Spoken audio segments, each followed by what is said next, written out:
پڑھنے کی اجازت ہے، میتھمیٹکس پڑھنے کی اجازت ہے، کیمسٹری پڑھنے کی اجازت ہے، فزکس پڑھنے کی اجازت ہے، دکان کھول کر بیٹھنے کی اجازت ہے، کاروبار کرنے کی اجازت ہے۔ رسول کے زمانے میں مدینے میں خواتین تجارت نہیں کرتی تھی، دیہاتوں سے سبزی لاتی تھی، شہد لاتی تھی، کھجوریں لاتی تھی اور مدینے کے بازاروں میں بیچا کرتی تھی۔ یہ ملعون ہوتے تو پھر کوئی بچتا وہاں؟ کوئی بچتا؟ سب چھوڑ چھاڑ کے بھاگ گئے ہوتے اسلام، سوائے کوڑے برس رہے ہوتے۔ اب یہ کوڑے کہاں سے لیے یہ میری سمجھ میں نہیں آتا۔ کوڑے کو عربی میں تازیانہ کہتے ہیں نا، تو یہ تازیانوں کی بھی تاریخ ہے۔ جس نے بڑوں کو تازیہ نہیں لگاتے دیکھا، خالی درہ یاد رہا، اسے آج تک درہ یاد ہے۔ جہاں خالی کوڑے رہے ادھر کوڑے چل رہے۔ جس نے کوڑے مارتے ہوئے دیکھا بڑوں کو، وہ اب بھی کوڑے چلا رہے، انہیں اور کوئی خوف نہیں۔ لیکن جناب خویلد اپنی بیٹی کی حوصلہ افزائی کر رہے ہیں۔ اب آہستہ آہستہ جس کو کہتے ہیں مینیجر بن گئے، اب بے فکر ہو گئے جناب خویلد کہ گھر میں سب حساب کتاب بچی کو بتا دیتے، اتنا سامان یہاں گیا، اتنا سامان وہاں گیا۔ یہ ہوتی ہے قدرتی صلاحیت۔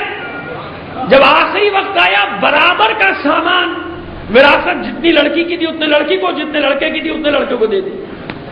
بیٹے کا ڈبل حصہ اور اس کا آدھا آدھا ساری بچیوں کو دے دیا۔ لیکن چمکا کس کا کاروبار؟ صرف اور صرف جناب خدیجہ کا۔ کیوں؟ بچپن سے اس میدان میں تھی، لہذا سپروائزر رکھے ہوئے تھے، ایماندار قسم کے لوگ رکھے ہوئے تھے۔ تمام بھائی بہنوں کا کاروبار کمزور پڑ گیا اور دیکھتے ہی دیکھتے جناب خدیجہ پورے مکے کی مالدار ترین خاتون بن گئی۔ تمام تاریخوں نے بس یہی لکھا۔ کیوں؟ کہتے کہ جناب خدیجہ کی دولت کا کوئی حساب کر نہیں سکتا، اس لیے اس کو ہم گنتی میں لا نہیں سکتے۔ 80,000 اونٹ کا مطلب دولت 80,000 اونٹوں کی نہیں تھی۔ 80,000 اونٹوں پہ تو کاروبار کا سامان لادا جاتا تھا۔ دولت کتنی تھی اس کا کوئی حساب کتاب کوئی نہیں کر سکتا۔ سپروائزر رکھے ہوئے، افسر رکھے ہوئے، چیکنگ ہوتی تھی، خالی نہیں چھوڑ دیا جاتا تھا۔ جس نے اپنا کاروبار نوکروں پہ چھوڑا، کاروبار بھی گیا، خود بھی گیا۔ نوکر مالک بن کے بیٹھا ہوگا، خود نوکری کر رہا ہوگا۔ یہ یاد رکھے گا، یہ اصول شروع سے چل رہا ہے۔ صلوات بھیجیے محمد آل محمد۔ اب جناب خدیجہ مالدار ترین خاتون اب اپنے بہن بھائیوں کی بھی مدد کر رہی ہے۔ حالانکہ بچیوں کو، اپنی بہن کی بچیوں کو بھی لے کر پال رہی ہیں، ان کی بچیوں کو بھی اپنی بچی بنا لیا کہ میرے گھر پہ رکھ لو۔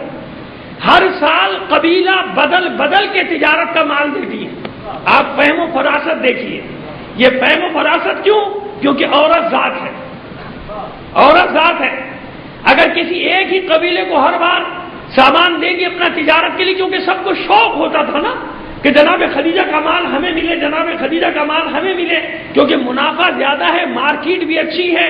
جیسے ہی شام یا حبش یا یمن پہنچتا ہے مال، لوگ پوچھتے ہیں کہ جناب خدیجہ کا مال کہاں ہے، خدیجہ بنت خویلد کا مال کون سا ہے؟ کیوں؟ جانتے ہیں اس میں کوئی چیز 2 نمبر بےمانی نہیں ہوگی۔ چاول دکھایا کچھ، بھیج دیا کچھ۔ ایسے کروڑ پتی بننے کا فائدہ، ایسے ارب پتی بننے کا فائدہ کہ اپنے کو بھی بدنام، اپنی قوم کو بھی بدنام، اپنے ملک کو بھی بدنام۔ چور مشہور ہو گئے، بے ایمان مشہور ہو گئے، دنیا میں کوئی اعتبار کرنے والا نہیں۔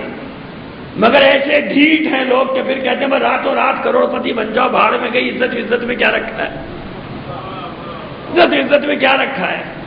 پورے ملک کا کھانا خراب ہو گیا اور اب بھی باز نہیں آ رہے۔ اب بھی آپ لوگ وقتی طور پہ دھوکہ کھا جاتے ہو تو کھا جاتے ہو، لیکن ہمیں تو سب نظر آ رہا ہے کہ اب بھی کیا ہو رہا ہے، اب بھی وہی ہو رہا ہے۔ نقصان پورے کیے جا رہے ہیں، پرانے نقصان۔ آپ کے لیے قانون ہے، میرے لیے قانون ہے، ان لوگوں کے لیے کوئی قانون، وہ تقریر کے لیے ہیں، وہ تقریر اچھی کر، وہ جلسے عام میں کھڑے ہو کے آپ کے لیے جب درد مندانہ گفتگو کرتے نا، پھر دیکھیے ان کا کلیجہ پھٹا جاتا ہے آپ کے درد میں۔ ہائے ہائے غریبوں کا کیا ہوگا، غریب بھوکے مر رہے ہیں، ان کو عدل نہیں ملے گا، اور جس کو دینا ہوتا ہے اس کو کتنی جلدی انصاف دے دیتے ہیں۔ نہیں سمجھیں گے آپ، صلوات بھیجیے محمد و آل محمد پر۔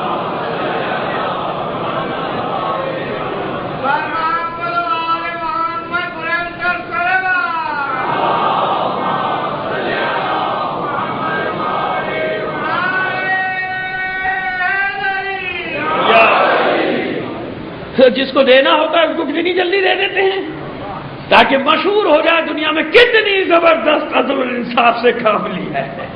تو جارے 20-20 سال سے جیل میں سڑ رہے چوری کے کیس میں کوئی اس کو پوچھنے والا نہیں ہے، وہ سب بڑے ہوئے سب پینڈنگ میں جانے تو سب پینڈنگ میں جاتے، لیکن عدالت مشہور کب ہوگی؟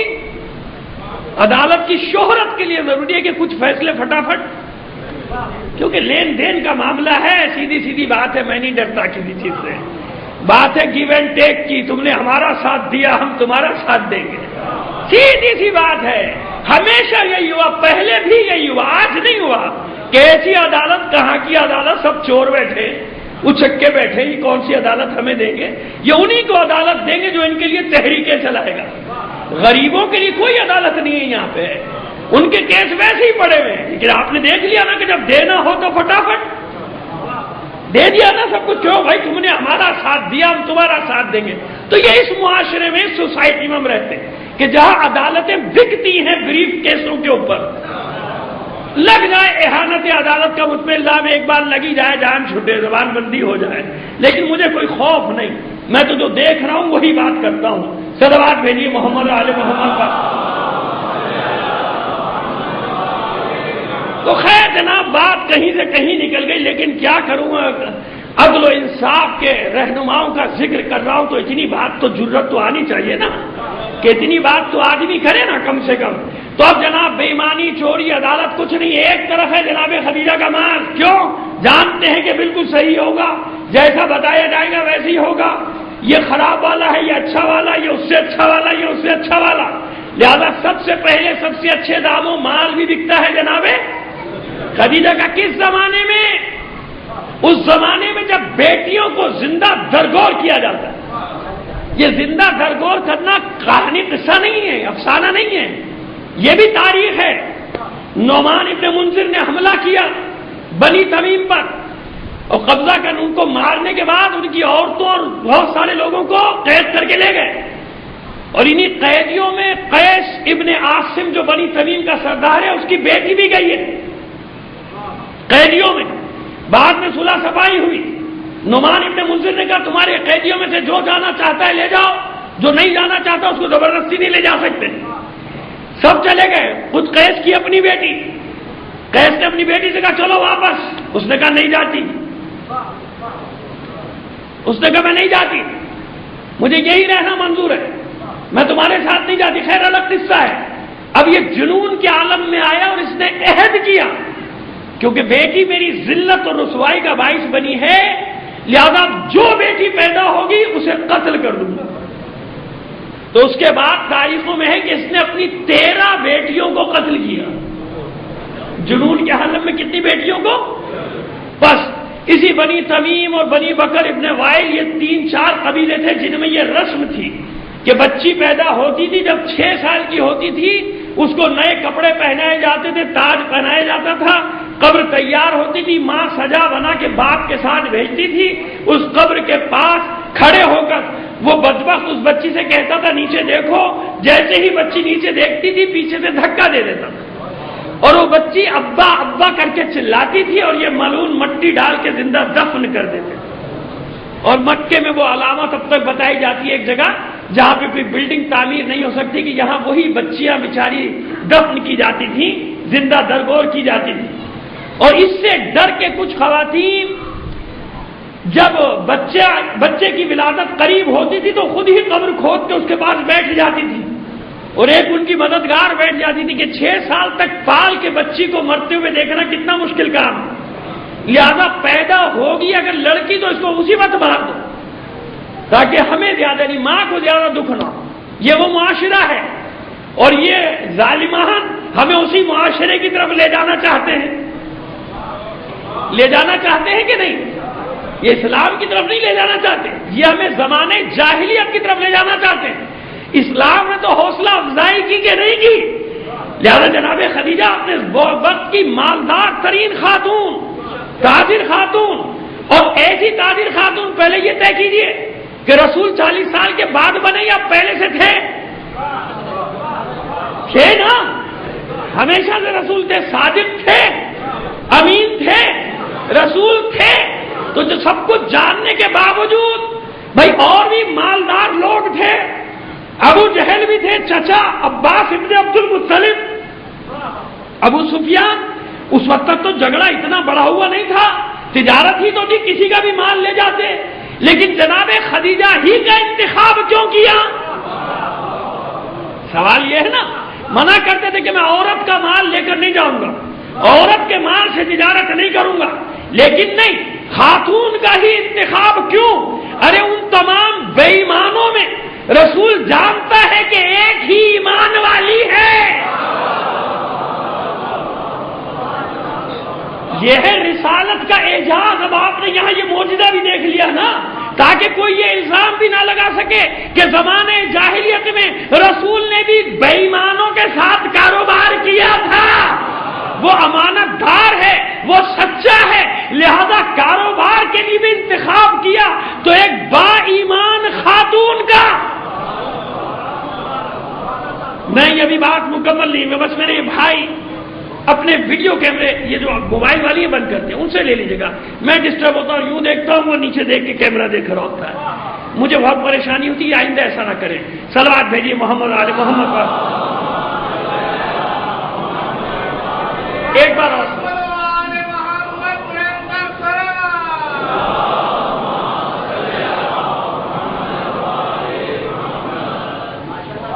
تو اب جناب ابو طالب نے بات کی. جب پیغمبر نے ارادہ ظاہر کیا کہ اب مجھے بھی کام کرنے جانا چاہیے، میں بھی کام کرنا چاہتا ہوں. اب تک تو جناب ابو طالب کے ساتھ کرتے تھے نا. وہ شام کا سفر یاد ہے آپ، بحیرہ راہب جہاں پر ملا تھا، جاتے تو تھے رسول، سفر پہ تو جاتے تھے تجارت کی، لیکن اب چاہتے ہیں کہ خود کام کریں. کس کا سامان لیا جائے؟ جناب ابو طالب نے مشورہ دیا کہ تمہاری چچا زاد ابن ام کہتے نا، یا بنت ام، وائی بنت ام، خدیجہ تمہارے چچا خویلد کی بیٹی، وہ بھی لوگوں کو اپنا مال دیتی ہے، میں بات کرتا ہوں. کہا آپ بات کیجئے، میں چاہتا ہوں کہ ان کا مال تجارت کے لیے لے جاؤں. اب جناب خدیجہ کے پاس پہنچے جناب ابو طالب کہ میرا بھتیجا چاہتا ہے، یہ وہ بھی اب جوان ہو گیا، چاہتا ہے کہ اپنا کاروبار کرے، آپ کا مال لے جانا چاہتا ہے. اچھا اس میں حکمت عملی کیا تھی؟ اس میں حکمت عملی کیا تھی کہ ہر سال افراد کو بدل بدل کے جناب خدیجہ مال دیتی تھی. کیوں؟ تاکہ ہر قبیلے کو یہ توقع ہوتی تھی کہ بھئی آئندہ سال شاید ہمیں مل جائے تجارت کے لیے مال. تو سب جو تھے وہ معتقد بن کے رہتے تھے اور سب جناب خدیجہ کے سامنے جھکے رہتے تھے. سارے قبائل، سارے بڑے بڑے لوگ. دیکھیے ایک خاتون کی فہم و فراست، ایک خاتون کی، کاش کے مومنین میں ذرا سی فہم و فراست آ جائے کہ لوگوں کے درمیان میں کیسے رہا جاتا ہے. ان کو دشمن بنا کے رہا جاتا ہے یا ان کو دوست بنا کے رہا جاتا ہے. وہ ایک اکیلی خاتون اس فہم و فراست سے پورا سسٹم چلا رہی ہے کہ سب یہ رہتے کہ کہیں خدیجہ ناراض نہ ہو جائے. سب خوش رکھنا چاہتے ہیں، ہر وقت ہر کام کے لیے حاضر. کیوں؟ شاید اگلے سال یہ کروڑوں کا مال ہمیں مل جائے تجارت کے لیے، شاید کچھ حصہ ہمیں مل جائے، شاید شام کی تجارت ہمیں ملے، شاید حبشہ کی مل جائے، شاید یمن کی مل جائے، شاید یثرب کا قافلہ ہمیں مل جائے. تو اس پلاننگ کے ساتھ چلتی ہے جناب خدیجہ. اب جیسے ہی جناب ابو طالب نے کہا کہ میرا بھتیجا، کہا کون سا بھتیجا؟ کیا نام ہے بھتیجے کا؟ کہ میرے بھائی عبداللہ کا یتیم.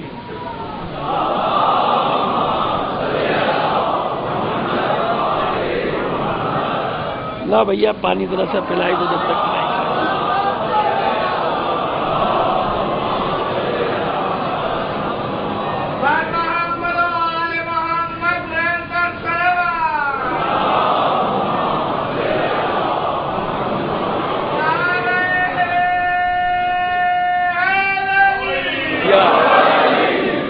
میرے بھائی عبداللہ کا یتیم محمد کا شوق سے، مگر پہلے اسے لے کر آئے.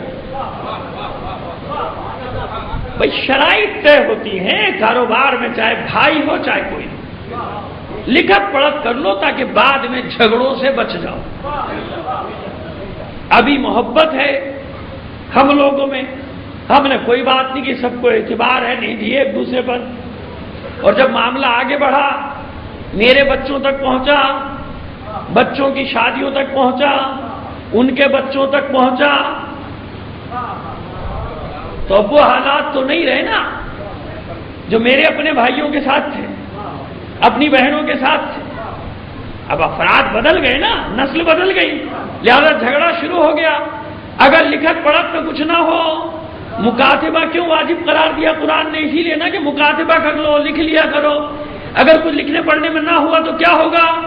جھگڑا ہو جائے گا۔ ہو جاتا ہے نا جھگڑا، صبح شام ہو رہا ہوتا ہے جھگڑا، پوری دنیا میں اسی بات کا جھگڑا ہے۔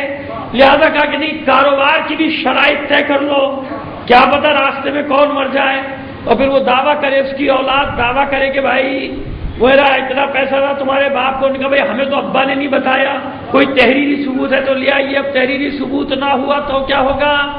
نہیں ہوگا نا، جب تحریری ثبوت نہیں ہوگا تو سب چیز مٹ جائے گی۔ لہٰذا جناب خدیجہ ایک بالکل عقلی بات کر رہی ہیں کہ لاؤ بھیا یہ وہاں سے چلتا آ رہا ہے، دے دو مجھے، ہے کہ حالانکہ یہ آئندہ یہ کوئی بدتمیزی نہ کرے، یہ بدتمیزی ہے مجلس کے بیچ میں ایسا کرنا۔ اب بتائیے، بعد میں بھی کر سکتا ہوں دعا، یہ دعائیں بعد میں بھی تو کر سکتا ہوں نا میں، کہ صحت کے لیے دعا کر دیتا، یا یہی دعائیں کروں گا مجلس چھوڑ دوں؟ صلوات بھیج دیجیے محمد علی محمد پر، یا مجلس سے پہلے دے دیں یا مجلس کے بعد دے دیں۔ ایسے پرچہ آتا ہے، میں کتنی بار سمجھا رہا ہوں کہ میں ڈسٹرب ہو جاتا ہوں کہ پتہ نہیں کہیں بم پھٹ گیا، کہیں گولیاں چل گئی، کیا ہو گیا۔ بیچ میں آنے کا مطلب یہ ہوتا ہے پرچے کہ کوئی عجیب بات ہو گئی ہے، کوئی خطرناک بات ہو گئی، یا پہلے ہوتا ہے یا بعد میں۔ اتنے برسوں میں اتنے آداب تو آ جانے چاہیے انسان کو مجلس کے۔ صلوات بھیجیے محمد علی محمد پر۔ ہے جناب، پہلے لائیے، بلائیے۔ جناب ابو طالب اپنے بھتیجے کو لے کر آئے، پردہ حائل ہے درمیان میں۔ جناب خدیجہ نے پیغمبر ختمی مرتبت کو دیکھا، پیغمبر ختمی مرتبت کا سن مبارک بھی 25 سے 28 کے درمیان۔ ہم بحث میں نہیں پڑھ رہے، اگر کسی نے 28 لکھا تو ٹھیک ہے، لکھے، کوئی بات نہیں۔ 26 27 25 کم، 25 سے کم نہیں ہے، 28 سے زیادہ نہیں۔ یہ سن مبارک ہے جوانی کا، جس میں انسان سارے کام عملی زندگی میں داخل ہوتا ہے۔ تو کہا آپ کہاں لے کے جانا چاہتے ہیں اس مال کو؟ کہا کہ میں شام کی طرف لے کے جانا چاہتا ہوں، تجارت کا مال۔ جو معاملات سے طے ہوئے، معاوضہ طے ہوا 4 سرخ آنکھوں والے اونٹ۔ یہ سب سے مہنگا اس زمانے کے سرخ آنکھوں والے اونٹ، یعنی مرسیڈیز کار۔ کاریں تو نہیں ہوتی تھی نا، تو یہ ایسا تھا، ایج مرسیڈیز کار اس زمانے کی۔ یہ 4 اونٹ، معاوضہ اور کچھ ساتھ میں زر و جواہر، جس کو سونا چاندی کہا جاتا ہے، کہ وہ مال کے حساب سے تھا، کہ یہ تو صرف آنے جانے کا زیادہ راہ تھا نا، کہ یہ آپ کے آنے جانے کا مال بکے گا، کتنا مال بکے گا، کتنا مال آئے، تو اس کے حساب سے پھر وہ معاوضہ طے ہوا۔ اس زمانے میں ظاہر سونے کے سکے اور چاندی کے سکے یہ سب چلا کرتے تھے۔ میسرہ کو ساتھ کیا، اپنے غلام میسرہ کو بلایا اور کہا دیکھو، اچھا جو سپروائزر جاتا تھا وہ نگرانی کے لیے جاتا تھا، جب بھی جاتا تھا، اور اس کو یہ ہدایت دی جاتی تھی کہ جہاں کوئی غلط کام دیکھو فوراً پکڑ لینا، فوراً نہیں کرنے دینا اس کو غلط کام۔ لیکن میسرہ کو بلا کے جناب خدیجہ کہنے کی بات سنو، جیسے یہ کہتے چلے جائیں کرتے چلے جانا۔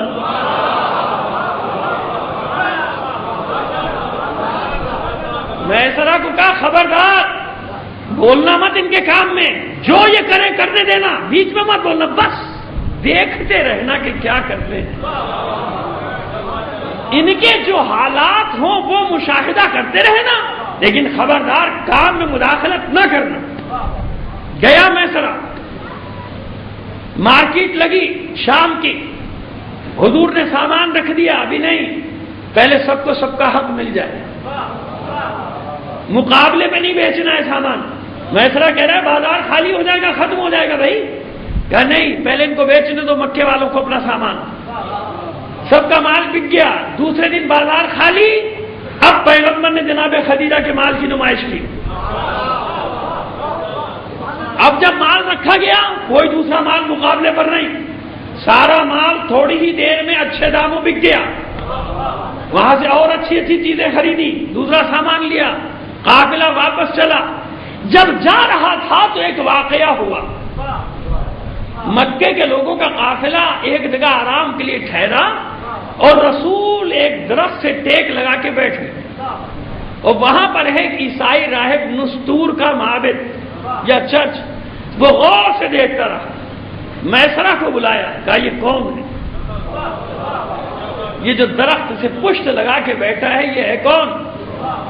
کہا کہ یہ عرب کے بڑے ہی شریف خاندان کا فرزند ہے، جس کے خاندان کو کعبے کے متولی ہونے کا شرف حاصل ہے۔ کہ یہ بتا اس کا باپ زندہ ہے؟ کہا کہ نہیں۔ کہا کہ ہاں زندہ ہونا بھی نہیں چاہیے اس کے باپ۔ کہا خدا کی قسم اس درخت سے سوائے نبی کے آج تک کوئی ٹیک لگا کر نہیں بیٹھا۔ حفاظت کرنا، دشمنوں سے حفاظت کرنا اس کی۔ میسرہ حیران، کہتا میں کیا حفاظت کروں، میں تو خود پریشان ہوں کہ دور دور تک کہیں بادل کا نشان نہیں ہوتا، لیکن یہ جہاں جہاں جاتا ہے بادل اس کے ساتھ ساتھ چلتا ہے۔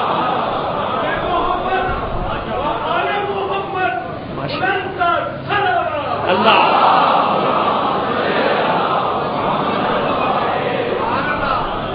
یہ جہاں جہاں جاتا ہے بادل کا ٹکڑا اس کے ساتھ ساتھ جاتا ہے۔ اب دیکھیے پیغمبر نے کہا میسرہ کو تم ٹھہر جاؤ، پہلے میں خبر لے کے جاؤں گا بنت خویلد کے پاس قافلے کی پوری رپورٹ دینے کے لیے، تجارت کی پوری رپورٹ دینے کے لیے۔ جناب خدیجہ اس جھروکے میں بیٹھی ہیں جو شام سے آنے والے راستے کی طرف کھلتا ہے۔ اس پردوں میں سے دیکھا کہ ایک عجیب نور جو ہے وہ چلا آ رہا ہے ان کے گھر کی طرف، اور دو ملک یا پرندے جو بھی ان کی کچھ سمجھ میں نہیں آئے جناب خدیجہ کی، وہ اس کے دائیں اور بائیں پرواز کر رہے ہیں۔ قریب ہوا تو دیکھا کہ نہیں کوئی شخص ہے، اور ایک عجیب وقار سے چلا آ رہا ہے، پہچانی نہیں۔ دل میں یہ خواہش پیدا ہوئی کہ کاش یہ آنے والا میرے گھر میں آ رہا ہو، کاش یہ آنے والا میرے گھر میں آ رہا ہو۔ اب جو اور قریب ہوئے تو دیکھا ابو طالب کا بھتیجا محمد،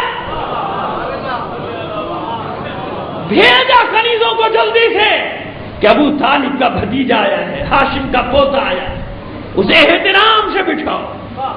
پردہ حائل درمیان میں باریک سے آنے کے بعد ساری گزارش دی، یہ نفع ہوا تیرے کاروبار میں، ایسا ہوا ایسا ہوا، کہا مجھے کچھ رپورٹ نہیں چاہیے، مجھے کچھ رپورٹ نہیں چاہیے، لیکن اپنے چچا کو ذرا میرے پاس بھیجیے گا، ابو طالب کو میرے پاس بھیجیے گا۔ چلے گئے محمد، میسرہ کو بلایا، ہاں میسرہ کیا دیکھا؟ کہا مالکہ میں نے بہت عجیب و غریب دیکھا جو کچھ دیکھا۔ ایک تو میں نے یہ دیکھا کہ جہاں جہاں سے ہم گزرتے تھے بادل ہمارے سر پہ رہتا تھا،